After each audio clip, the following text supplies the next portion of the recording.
Hello and welcome back, everyone. This is the introduction to episode 8 now. I'm really very sorry, everyone, but my recording software, I just finished messing around with my headset as the microphone wasn't working at all, and unfortunately it reset a lot of the audio settings for OBS, and unfortunately none of the in-game sound was actually recorded for this episode, so I just thought I'd put this in here as a little introduction. Don't watch the episode if, of course, that might put you off, but please do continue if you might be able to. So I really do apologise for that. Hopefully it won't happen again. So I hope you enjoy the episode, and I'll see you tomorrow for a hopefully fixed episode. Hello, ladies and gentlemen, and welcome back. This is episode 8 of our Karak Hirn Radious Mod Let's Play. So, we're coming in right where we left off, as usual, in turn 51. It's looking like, yeah, we did, of course, finish turn 51 last time. Still got Ekron, Stone Mine Tower, Grotty Mingol down here.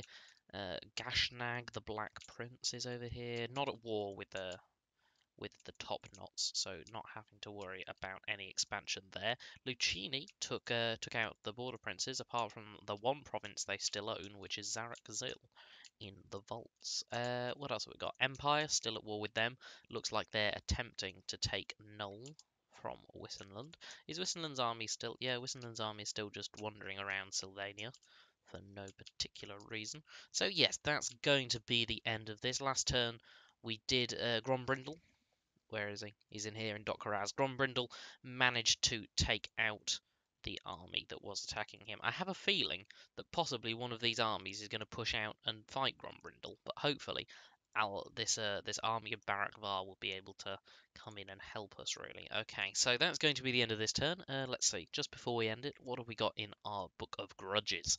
Win battles against Greenskins and carrying out an assassination attempt against someone from Templehof. Okay, not going to be able to do those for quite a few turns probably. So I'll see you in the next one.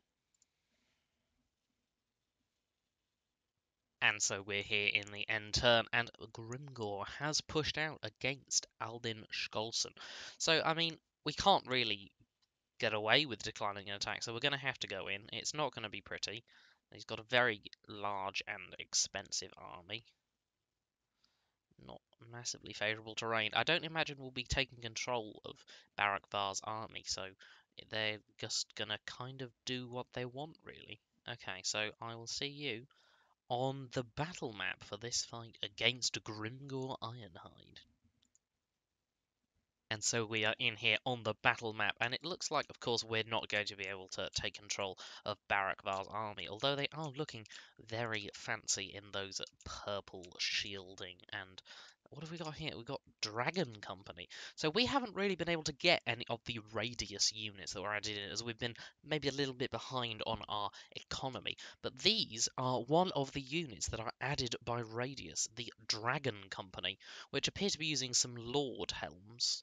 Yeah, definitely some Lord Helms and some Master Engineer and Rune Lord. But they're very interesting. They've got the dragon skull on their shoulders, got massive flowing capes, and as far as I'm aware, they're extremely good axe infantry.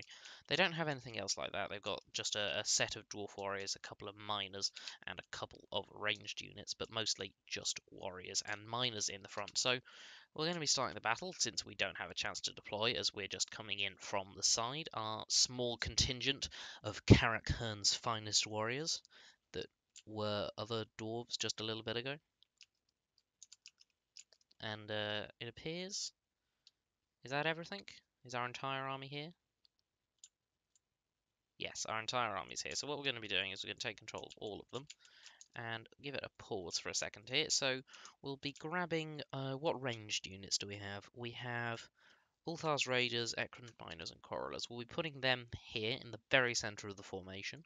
We'll go and grab half of our warrior units and put them on this flank. And then we will grab the other, I suppose, half of the other warrior units and put them here. And Grombrindle can stand in the centre. So let's get into that formation, as I believe Barak-Var are going to be sensible, and they're just going to set up in this side of the map and wait for Grimgor and his boys to turn up. We've got a Goblin Wolf Rider chariot there, some Night Goblin Wolf Riders. What have we got here? Forest Goblin Spider Riders. Got a few interesting units coming to face us here. Barakvar looking like they're just forming up a little bit. Got Ulthar's Rangers there standing next to Aldin Skolson. No? Is his army moving out? Yes, his army is moving out. Where are they going? They're going over here. Why are they doing that then? That's not very useful. I'm going to have to form up down here now. So we're going to be forming up at the bottom of that hill, as I think that's probably where the engagement's going to end up happening. I don't believe that Barakvar is going to be able to take the hill. We've got a couple of units that could be useful in this battle. Of course, we've got the Grumbling Guard here. Oh, no, hold on. Is he moving back? Yes, he's moving back. Well, that's not good.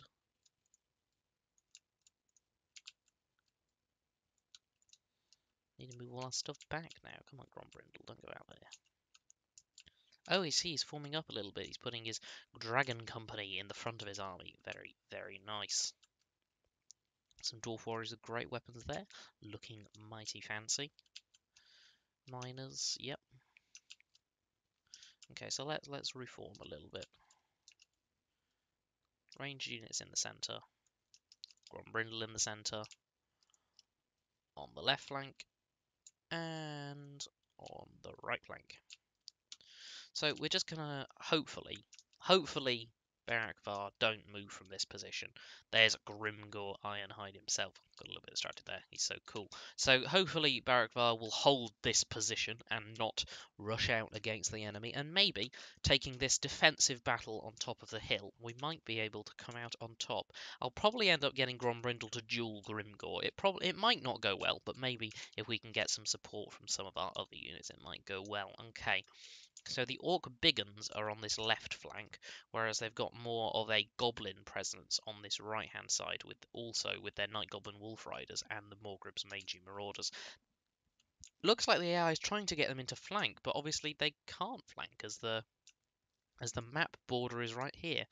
No, Barakvar, what are you doing? It looks like they might be pushing out, which isn't good for us. Are they pushing out? Yeah, they're definitely pushing out. Are these... No, they're all pushing out. Okay, we're going to get our centre units to go and shoot at the Forest Goblin Archers. Our left flank can go engage on the Night Goblin Wolf Riders. Right flank can go engage on Night Goblin Wolf Riders here. Grombrindle in the centre can rush forwards and try and take out Grimgor. Oh dear, some massive damage by some Night Goblin fanatics there. Barakvar are kind of moving forwards with all their units. Looks like we got a nice little bit of blasting charge damage here. What else can we do? All of these units are still engaging on the Wolf Rider Cavalry. Probably going to pull them back now and pull them into the centre engagement versus the Goblins. Our ranged units are still attacking those things. Got our Ekron Miners there, starting in some blasting charges, doing some excellent damage. We'll get these Ulthar's Rangers to shoot into... Where are the big uns? Over here, the Orc Biggins. And we'll get these Ekron Miners to shoot into this blob of Night Goblin Archers. Looks like we might be winning the frontline engagement a little bit. Yeah, Miners with blasting charges and some Dwarf Warriors. Got some more Dwarf Warriors over here fighting against the Night Goblin Spider Riders. Doing quite well there. Thunderers and Quarrelers with some missile support. So where are these Dragon Company? Okay, so we've got a Dragon Company over here, and they are unfortunately losing against these two units of Biggins, although that's not entirely unsurprising. Our Ulthar's Rangers are now getting some nice armor-piercing missile damage into the side of these Biggins. Unfortunately, over here we've got a Goblin Wolf Chariot, 7 models. Looks like they're ranged. Yes, they've got bows on the back of there, so they are just kind of sitting back and taking some pot shots at the units. Got a Dwarf Company with great weapons over here, and the majority of our units, which have managed to fend off the the Night Goblin Wolf Riders. So as soon as they go from wavering to breaking, yep, there we go, they've moved, so now we can come down the hill and engage on these Orc Biggins and support the Dragon Company. Where's the other Dragon Company? All I'm seeing is Dwarf Warriors at the moment. Is it over here? Dwarf Warriors, Dragon Company. So the other Dragon Company is over here in the centre, fighting Grimgor. Where's Well, okay, so you need to run forwards, Grombrindle. So as soon as we see any of our units start to waver here, we're going to want to pop the unbreakable effect as soon as possible. Our Ulthar's Rangers still getting some nice damage into the side of these big uns. Unfortunately, it looks like those goblins came back, so we're going to have to get our Ulthar's Rangers to engage on them. Where are our Ekrund Miners? They are engaged over here. So what we're going to want to do is pull them out a little bit and maybe pull them around the flank to get them shooting at some of the enemy units. The balance of power now significantly in our favour. The Ulthar's Rangers are managing to fend off the Night Goblin Wolf Riders and Durkit's Squig Hoppers. No, Durkit's Squigs, Night Goblin Squig Hoppers. Right, okay, always going to get that one confused. These units on this flank can re-engage on Grimgor and his boys. The Ekron Miners are now in perfect position to throw some more blasting charges in. Grombrindle, we're just going to pop Unbreakable right now, just to make sure that nobody runs from Grimgor. It looks like he is completely surrounded by us and our dwarf allies, and we should be able to take him down. We've run out of ammunition, so we're going to be engaging the Ekron Miners onto the forest goblins with swords that are in the centre here. We've managed to break the big uns that are on the flank, so we can move all of these units in to attack the forest goblins in the centre. Not much we can do about the goblin wolf rider chariots. We're going to have to get the quarrelers to target them down, as they are the only ranged unit that we currently field in this army. Ekron miners pushing forwards against the forest goblin swords, but they're shattered now, as is Grimgor. Grombrindle doing excellent work in his pseudo 1v1 with Grimgor. Dragon Company of the Barak Var performed very well, as far as I'm aware. We can have a look at that when we get back on the campaign map, I believe. We should be able to, I think. I'm not sure, like, whether in the end post-battle screen it'll show our allies or whether it'll just show what we're doing. So it looks like the entire enemy force has routed off the battlefield. We're just going to be chasing them down with our central pocket here of miners and warriors. And the only unit left on the battlefield is this Goblin Wolf chariot, not rider chariot. That wouldn't make any sense. So these units have now shattered and broken again. So we're just going to have to kind of run forward and engage on this Goblin Wolf chariot. I've got our quarrelers shooting at it. Looks like these Thunderers and our allies quarrelers. Oh no, they're all the way over here. They haven't started shooting. Oh, those are the Dwarf Scouts. So let's have a look at these Dwarf Scouts. We don't have any of these in our army. I think they perform relatively well compared to Quarrelers. I'm just a little skeptical to get them, as sometimes the Radius units seem better than they actually are when you look at the stats. And sometimes there are quite a few drawbacks to bringing some units like that. Does it look like... No, all of these units are either shattered or broken.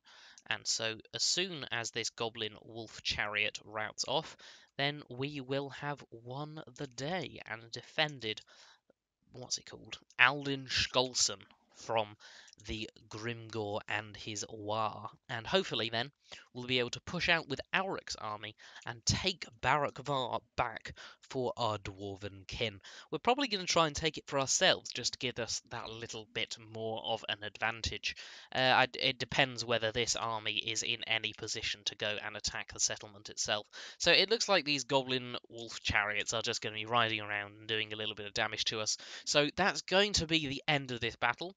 Hopefully a decisive victory, probably more likely a close victory. So I will see you all back when we're on the campaign map.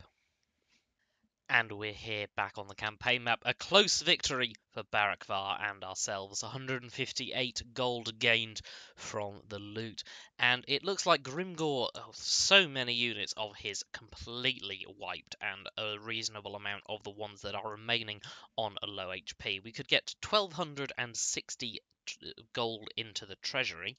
This would get us a little bit of casualty replenishment rate. Or I think we're going to go for the money, as 1,260 is quite a lot considering our current financial situation, which is not in the best state. Grimgor pushing back to Barakvar, and probably, since this is the very start of the end turn, I will be seeing you at the end of it. Yeah, Grimgor's following runts are pushing up to Dokkaraz. And is that a fight? It is. So what do they have in their army? They have 3 units of Night Goblins, 2 units of Night Goblin Archers, Orc Arrow Boys, Morgrubs Mangy Marauders, and Goblin Rock Lobber. Now, if I could fight this out, but honestly, I don't think I would win. So what I'm going to do is I'm just going to hit auto-resolve. I lost a lot of his army, but hey, upkeep reduced. That's always good. So 481, not worth it. Just going to execute the captives. And that's probably going to be the end of this short little turn here. So I will see you at the end of this turn. And so we're back here on the next turn. Grombrindle has gained a Cooper from his battles. I don't know where he found it. We've got a new grudge, the Bugman grudge. Win 3 battles against the Greenskin tribes. Now that would have been useful, except that we just won 2 battles. So that really would have been useful like a turn ago or so.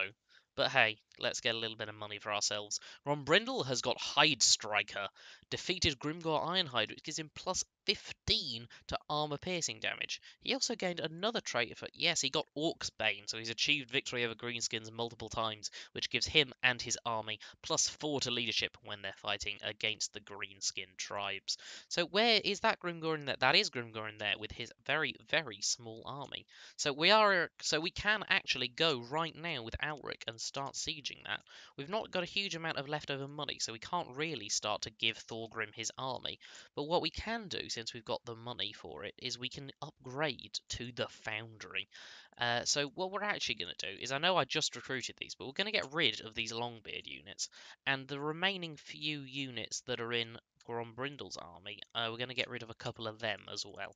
Barak Var are pushing back with these 2 armies. As I believe, yes, the Top Knots have taken the Dragonborn mines, and they are at war with Barak Var. Is that, yes, Burnoth Grundedrak is still over here by Karak 8 Peaks with his large army. Don't know whether he's coming back. But it looks like, yes, the Crooked Moon, who did so well for a short period of time, have now been, yep, Spike Peak has been taken back by Karak Azul, and Drin Gor Akaz and the Crooked Fang Fort have been taken by the Skaven. The Liar's Sorrow, of course, taken by Barak Var. So the Crooked Moon are back down to 1 province, which is a significant turn of events for us, as maybe we can swoop in there at some point and take back Karak 8 Peaks. So we have our smaller army over here of Kadrin Dumtamer. I believe we currently have a few too many armies. So what we're actually going to be doing is, do we still need him in here? Unfortunately we do, as corruption is still reducing. So what we're going to do is we're going to bring Thorgrim over to where he is, and then we're going to get rid of the army that we currently have over here and replace it with Thorgrim so we can reduce our upkeep a little bit. Grombrindle, he has advanced in a level. What can we put? We're going to give him hard to hit and scarred veteran just to make him that little bit more tanky. Alric Ranulfson and his army are now pushing on to Barak Var. Maybe we're going to end up taking this turn. That would be very nice. So let's have a look. So, okay. Just a massive advantage for us. So we are obviously just going to be auto-resolving this. There's no real reason to fight this. So quick auto-resolve, decisive victory, and occupy. And we have taken Barak Var, one of the legendary dwarf holds. And we've unlocked 2 new regiments of renown, the Peak Gate Guard and Ulthar's Raiders, which we already had some of, but only because the dwarves unlocked it before us. Alric has also gained Hide Striker, giving him plus 15 armor piercing damage, and he's got Bold, which gives him plus 2 to charge bonus and plus 3 to leadership. Very, very nice. And he's gained the Banner of Eternal Flame, which when you put it onto a unit gives them plus 5% weapon damage and imbues them with fire damage. Also a Dwarf Bride, which gives income from all buildings in the local region. A very successful turn for us here. We've massively expanded Karak Hirn in just a few short turns. So Barak Var has been taken by us once again. Got a Dwarf Wharf in here, and of course we've also got Doc Karaz, which should give us a little bit more growth opportunity in this province. Alric leveled up to level 13. And now we can give him the King of Karak Hirn, which is charge bonus, upkeep reduction, casualty replenishment, and recruitment cost, which is very, very good. Well, we might... No, we're definitely going to have to go for that now. There is no option at all. Yes, definitely going to go straight in there, King of Karak Hirn. Then we are going to grab Woundmaker. Yes, Woundmaker, not Blade Master, Woundmaker, as our weapon strength is currently through the roof. 485 armor-piercing damage and a 70 bonus versus large. Very, very impressive. Dalid Damin down here in the Lizardman territories, as usual, pushing forwards and having a look at the Skaven. We've got Vermich the Blade and Karak Orud, which is where Queek Headtaker starts the Mortal Empires campaign, I do believe, if I'm correct. They've got Mount Arachnos, but Karak Zorn is still surviving. They still hold the lost plateau, and of course their home province of Karak Zorn. So we're going to be going into the diplomacy, and we're going to find who's the Greybeard Prospectors. They are down here. So what we're looking for, Karak Zorn, yes. So it's currently in the negative, but we are getting some positive relationship bonuses. Can we get a non-aggression pact with them? Yes, we can. So that's going to be improving our relations even more. So we're going to be looking, who's the highest attitude person? Clan Angrand is the highest attitude. They will not confederate at the moment. Oh, whoops, didn't mean to go out of that. Barak Var, will they confederate? No, they're still more powerful than us, actually.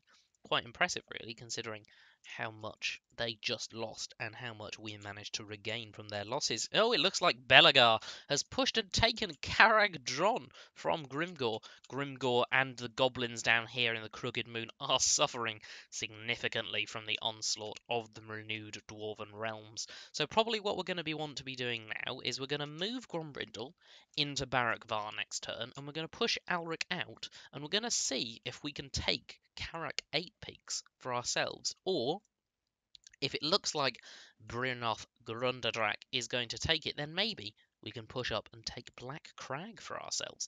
Is it a strategic importance? No, it's just strategic importance for the greenskins. However, Karak 8 Peaks is also strategic importance to the Dwarf Realms. So we're going to get a nice income next turn, which should help us with upgrading some of the buildings around here. So I will see you all in the next turn.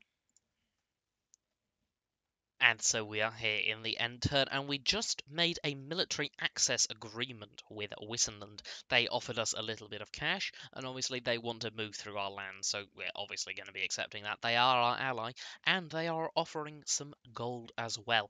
And Ostermark has been declared on by Karak Kadrin, our ally, of course, and their ally is Jufbar, who is also our ally. So we're going to have to come in on the side of this. I don't know what our relationship with Ostermark is, although I'm fairly sure that it's not that good.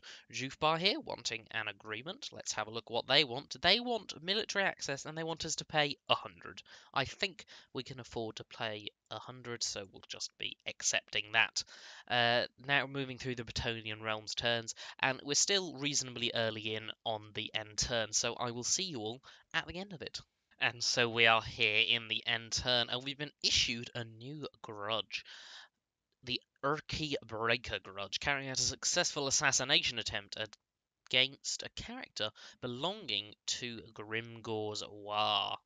So we will be accepting that grudge, obviously, as you can't deny them. A couple of assault garrisons, and Cadron Domtamer has got the last level of authoritarian, which is giving +4 public order in the province. As you can see here, Nobber Bone Crusher is the one who is giving us that, as he has done something to Barak Var. A really nice looking little hold here, unique obviously to this one province. So what are we going to be doing now? Alric? No, he's pretty much leveled up, so we're going to be putting him in March and walking him out this way.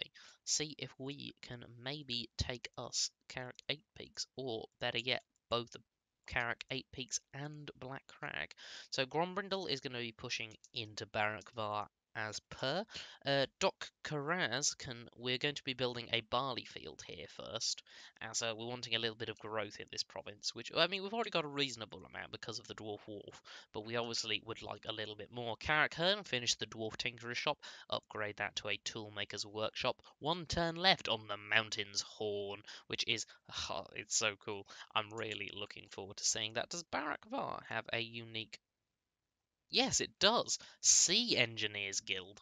So what does that do? That unlocks hero recruitment for the Master Engineer, rate of fire increased by 30% for Master Engineers, hero action success chance plus 5% for Master Engineers, income from trade plus 10% faction-wide, plus 15% movement for navies faction-wide, plus 3 hero capacity for Master Engineers, and plus 5 recruitment rank for Master Engineers. And it provides a garrison of Master Engineers. I get the sense that they like Master Engineers in Barak Var. So, what are we going to be doing this turn? We do have some money left. Yes, of course, Thorgrim moving over to take the position of Kadrin Dumbtamer as the Guard of Schwarzhaften. Grenstadt and Averheim upgrades the Dwarf Tinkerer's Shop to a Toolmaker's Workshop, Trinket Maker to a Dwarf Tinkerer's Shop, and of course, already run out of money. Typical. So, what else can we do with our remaining cash? We can get a barley field in the Stone Mine Tower, Ekrund, as the public order, there we go, sorry about that. The public order in this province is still doing pretty good because we built a refectory pretty early as we had to obviously push out to defend some of our other provinces. Grotty Mingol is still doing decently actually. The refectories are definitely paying off around our realm. Dalid Damin over here, we're going to be moving him down just to have a look at some of the goings on and down here. Mount Arachnos, which is another Skaven province. Lost Plateau is about here. Yes, just there, I think. That's Lost Plateau, and that's Karak Zorn. Sorry. That's Karak Zorn there, I believe. So that's going to be it for this turn, and we're probably going to be ending on turn 55, just to make sure that this episode is within reasonable length. Oh, we can do one more thing this turn. No, we can't yet get Buglan's Brewery. We'll maybe try and get that next turn. So that's going to be all for this turn, ladies and gentlemen. So I will see you in the next one. And so we're here in the next turn, the penultimate turn of episode 8. So what have we got here? We finished researching mastercrafted weapons, giving us plus 4% weapon strength for all of our dwarf units who have hand weapons, and plus 4% for all of our dwarf units that have mining picks. Nobber Bonecrusher has unfortunately successfully damaged the walls in Arkendorf, which is not currently in any kind of danger, but Rudi Klaus has managed to sneak into Schwarzhaften and has assaulted the garrison. We do have Thorgrim Grudgebearer here now, so what we're going to do is we're going to move this army out a little bit, move Thorgrim in, and then give him all of these units, and then disband, which has given us an extra 200 or so income. Grenstadt, we can now upgrade these 2 buildings, although I think maybe we have some other upgrading which can be done. Yes, in Ekrund. We can upgrade Ekrund to a dwarf keep. And do we still have enough money for the Bugman's Brewery? No. I think we're going to be wanting to get the Bugman's Brewery, so we'll cancel that upgrade in Ekrund for now and pick up Bugman's Brewery. Is there anything else that we can upgrade this turn? Yes, we can upgrade the barley field here in the Stone Mine Tower to a granary. Alric Ranelson still pushing out to take out some of the Urk and Groby scum. Where is Brunoth Grunderdrak? He's over here. It appears that he's going to take back the Dragon Horn mines from the Top Knots who have taken it. It looks like Clubber Beard Taker of the Crooked Moon has pushed out of Karak 8 Peaks and is maybe looking to take Valia's Sorrow, although it's got it's a reasonable garrison for a small settlement, so maybe we're going to go for Karak 8 Peaks first, as it looks like, yes, there's 3 armies currently in Black Crag, as well as the massive garrison, so we might struggle to take that with just Alric's army. Grombrindle here, still healing up with his men. And that's probably going to be it for this turn. Of course, sorry, how could I forget Dalid Damin moving down to explore the lost dwarf hold of Karak Zorn. There it is, Lost Plateau, still in dwarven hands. Got a guard hall, so it's a quite... Ooh, wow, look at that. 4 units of longbeards with great weapons. 4 units... 5? 5 units of longbeards and a Thane. That doesn't seem that good. You've got no ranged units in here. That doesn't seem that good. Might have to investigate the difference in garrisons here, because that's a tiny garrison, but you've got miners with blasting charges and quarrelers. So if you get a guardhouse, do you lose the quarrelers? That seems odd. I'm not sure. How odd. Anyway, just got to do some research and then we can move on to the next turn. What can we get here now? We can get rune-bearing relics, which is going to give us that bonus weapon strength that we got over here, but for our units with two-handed axes and for our units with hammers. I don't believe there's another one of those. No, these are the only weapon strength upgrades that we can get, but still very significant. So, for the last turn of episode 8, I will see you all for that. And so we are here in the final turn of this episode of our Karak Hirn series. So Thorgrim has gained the Pathfinder trait, which is giving him leadership during underway intercept battles and a higher chance of intercepting an army using the underway, which is a nice plus 15%. Templehof have been destroyed, taken by Jufbar of all, with their huge army, mostly of Longbeards and some Drakebeard axe throwers. I'm not sure how good Drakebeard axe throwers are. They've got very short range, but it looks like they do have some armor-piercing missiles, so that could be good. Our grudge has been aborted, obviously, so we can no longer do it, and Grenstadt has completed its dwarf tinkerer's shop. Wissenland over here, are they still? Yeah, they are still at war with the Empire. What can we do now? Grombrindle's still sitting in Barakvar, making the public order neutral, which is always good. Ekrund and the Stone Mine Tower. We're going to upgrade Ekrund, as it is in a little bit of danger if the... Oh, excuse me. If the orcs do decide to push up and take it. So what can we do now? We have Alric Ranulfson here. None movement won't even get him to that army. Underway? No. So what we're going to do is we're going to march all the way up to Karak 8 Peaks. There's Skarsnik and Gobbler, is it? I don't know the lore of Warhammer super well. I used to, but after Age of Sigmar kind of left it really. So is it Gobbler? Skarsnik and Gobbler? I don't know. But he's got some fire kobolds. Don't know what those are. I'm gonna have to see them when we engage on there. Yes, that looks like the only province of the Crooked Moon. Yeah, the Red Fangs have taken Spike Peak. They've got nothing left here. Nothing left here. Looks like Karak Azul is unfortunately being pushed back by the Red Fangs. They've taken Misty Mountain, Death Gorge, which is about here, I think, and they've also taken Spiked Peak, which is down here. So not looking too good for our dwarf friends there. Moving down again is Jalid Damin. How's our relationship doing with them? It's improving. It's improving. Always good. And there's Karak Zorn. A very, very good province if you can get it. It's not of strategic importance, but it does have a gold mine. So we're currently making about 8,000 a turn, which will enable us to keep getting our provincial upgrades, which are helping us a lot.